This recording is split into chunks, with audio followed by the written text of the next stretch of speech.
Okay, by now you have probably seen the video town hall that Mr. Laurie and I put together earlier this morning and posted up there. We shared that with the 6th, 7th, and 8th grade as well as some of the teachers in middle school as well, just to kind of get some sort of sense of normalcy going on. I know no real cool game or anything like that going on, kind of limited audience participation and things like that as well, but we're trying to get little things, just to let you guys know we're thinking of you and stuff like that. Now, this video is primarily concerned for my 6th graders and the history class. This is going to be about the last set of Alexander the Great questions that will be coming up, and I'll probably post them Monday next week. And then after we're done with those, we're going to start a review, and then we'll have a test after that to round out the third quarter. Third quarter is basically ending at the end of next week, and then the fourth quarter will probably be like full-on remote learning. So this is going to be a little bit of flexibility in the third quarter. The majority of your grades are already in there. As you guys keep sending work into me, I keep dropping it in a Cavnet and posting it on there. Hopefully I don't lose any because I've been going back and forth between so many different screens and like 3 or 4 different computers, screens, and laptops as well. Now, question number 1 on the Alexander the Great questions. Ooh, I can almost see them there when I turn it that way. Number 1 says, trace Alexander's route of conquest. Can you think of other conquerors in history who have matched Alexander's achievements in a similar length of time? All right, that does not mean get a pen or a pencil out and trace on a map what he's done. Basically, it means think about the areas that he conquered, and then think about anyone throughout history who also conquered an equal amount. Now, the easiest one, because more recent than anybody else, is to choose Hitler. All right? Just before 1939, they got involved in Spain, and then from there they went off and launched World War II. And Germany is a fairly small country, relatively considered to like the United States or Russia, but Germany under Adolf Hitler's leadership conquered a lot.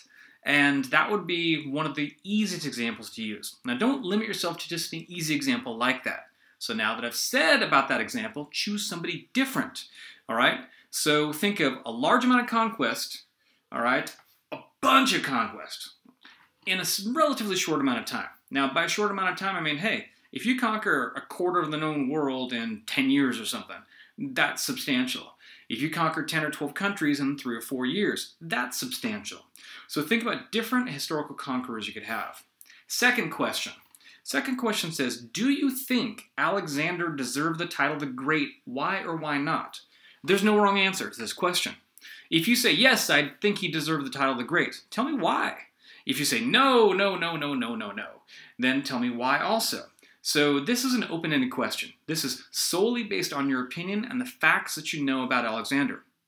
Now, the reading we had about Alexander the Great is relatively small. It's a bite-sized piece of reading about a guy who had a big impact in history. Yes, he was a conqueror.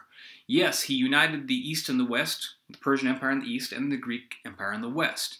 Yes, he put down some rebelling Greek city-states who rebelled against his rule. He was quite young when he did all these things. Yeah, he named a whole bunch of cities Alexandria after himself. So a massive ego. He had no children, no heir, even though he married a Persian princess. He conquered country after country after country. I mean, the guy was on a tear. I mean, make no mistake, he spread Greek culture all over the world, and he's one of the reasons why we know so much about Greek culture, as well as why we are shaped the way we are in the United States as well, to a greater or lesser extent, and all of Europe also. It's one of these things that had lasting roots, where a single individual had a rippling impact. So, for question number 2, do you think he deserved the title the Great? Why or why not? Your choice. Last question, number 3. It literally says, using an atlas. And for those of you who don't know, an atlas is a big map with countries on it. Work out which modern countries are whole or partly in Alexander's old empire. Now, the third question is not a paragraph response. It's like one big long listing sentence. Like, among the modern countries within Alexander's empire would be ding, ding, ding, ding, ding, ding, ding. Now, this is the concept of, think about Asia Minor. Back during the time of the ancient Greeks, Asia Minor, all right, was an area they identified. We call that area Turkey. Okay, so the modern country of Turkey is what Asia Minor was.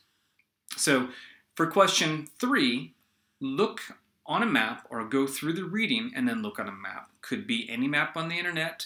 There's a lot of different ways. There are several different countries that are modern countries that are within the boundaries of Alexander's old empire.